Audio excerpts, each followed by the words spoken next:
Hey, y'all. This morning I want to talk to you about your personal mission statement. We've talked about the IMTVV. A lot of people will ask questions, why are we going through mission, vision, values? This is something for corporations. Well, I'd say that this is kind of a fundamental element missed along the path for people leadership. Because if it's good enough to do for organizations, it's probably better to do for our people, given that our people run the organizations. So, as a basis, as a foundation, kind of like the reference I gave you last week about the sports games and the basics, the IMTVV is really a fundamental for dealing with it.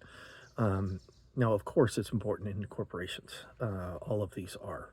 But I want to zoom into exactly why you need to be doing them and give you some strategies for how to get them done here on your own person and for the people that you lead and people in your organization.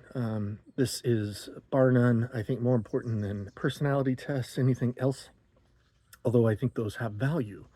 Or the tests that they want to call that aren't personality tests, whatever. Point being that there is value in a lot of different places, but I think these are some of the foundational elements that you need to dive into. So, with that said, let's get into mission. Your mission statement is, the question we ask is, what is your purpose? An alternate way to ask that is, why do you exist? Why are you here? Simon Sinek says, what is your why? And I think this is the aspect of this that's important to consider.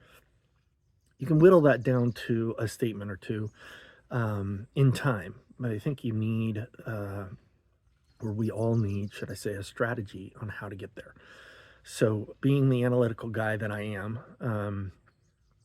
I propose a mechanism to do it. If you were to draw out a a T, I think they call it a T form, but with 3 columns instead of 2. It's where you have the top titles, and then you have 3 columns underneath it. You're gonna put down your skills, your talents, and your passions. Okay, and for those of you who have taken a gifts test, you might dive those into the talent side of things, or you might create a 4th column that gives you the gifts test. That can be a spiritual gifts test, that can be other kinds of gifts tests, but things that give you some deep understanding of who you are. I wouldn't necessarily go in, you could apply some of the disc elements, things like that. There's a lot of different kinds of Enneagrams, all of those tests. They all have value and they can give you insight into yourself. So if you can leverage those in those 3 categories, it will help. But nevertheless, draw down your top 5 to 10 skills, meaning things that you've been trained on, that you find that you excel in. Your top 5 to 10 talents. These are things you're not trained on. These are things you were innately born with. Some of those are more obvious. Some people have a vocal talent, some people have a musical talent, some people have a math talent, things that are pretty obvious. Some things are less obvious, maybe tendencies towards doing things. I know that I have an ability to pick up on sports pretty quick. I'm not great at sports, but I can pick up on them really quick.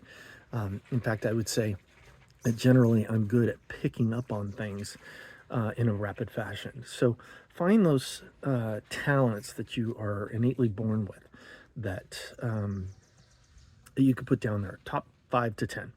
And then the same thing for your passions. What are you really passionate about? What if you could quit your job today and go after and do what you do? A lot of people will say you're doing it, and that's a great thing. Okay. But what are your passions? The things that you really love to do. Some of you might consider those your hobbies. Some of those might consider some other things, and they don't have to be physical things. They can be kind of personality traits. Ultimately, my mission statement is to invest in others to live better, to love better, and to be better. And through this process of putting down my skills, my talents, my passions, I found that I have a passion for helping others, for investing in others, not just helping them physically, but helping them holistically, mentally, physically, spiritually, all that aspect of things. And that's what I love to do. And that's where my passion lies.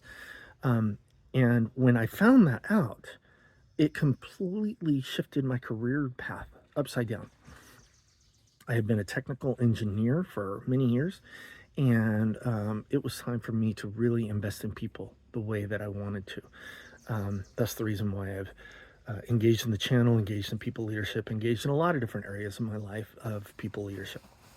So, with that being said, there's a strategy for you. Put those three down. Now, the next step is to draw converge lines. So once you get those stepped, I recommend that you first prioritize them. So you're going to have, maybe, let's just call it 5 in each column. Converge the lines. And what I mean by that is you're going to take a line, draw from first column to second column and second column to third column where it makes sense. In other words, where there's some commonality between the two. They might be synonyms of the same word or some way connected. Connect them if they can be connected. Because what you're going to do is once you get all of those connections done, you're going to find that there's one or two that connect column 1, column 2, and column 3, where your skills meet up with your talents, meet up with your passions. And they might not be your priority in one particular column or even 2 particular columns. But chances are they're really high up there on the list. And the point of this exercise is for you to understand that God has given you a reason for being here. It's more than just your reason. God has given you, He's made you in a way that gives you talents and an ability to learn skills and these innate passions to accomplish something. And when you find that one line or the 2 or whatever that converge and connect between all 3 of those elements, you're finding a place where you need to exist and where the world needs you to exist. And you're going to find that deep passion is going to drive into that. And you'll get a meaning out of life that you've never had before. So there it is. There's the challenge. Take the form, fill it out, skills, talents, and passions, converge the lines, and then once you find it, start whittling out a statement that explains why you believe you exist here on this planet. Just a simple sentence. Again, for me, that was to invest in others, to live better, to love better, and to be better. And those 3 things have very specific definitions behind them for me. And this could be a long paragraph of your mission statement. They typically are. That really kind of lays out exactly who you are. But then you're going to whittle it down to a very quick statement that anybody who asks you, why are you here? Or maybe they ask you, what do you do? And that's your response, because that's why you're here. And that's what matters. So there you go. There's your mission statement. And in the end, we do a similar process with different attributes for the business, but we're here for people leadership. So dive into that, and I look forward to hearing your results. And please, when you get this done, send it to me. Let me congratulate you on that. And if you have any questions along the way, feel free to just reach out. I can be reached at authorbradeck.com, and I look forward to hearing from you. Thanks so much. Talk to you later.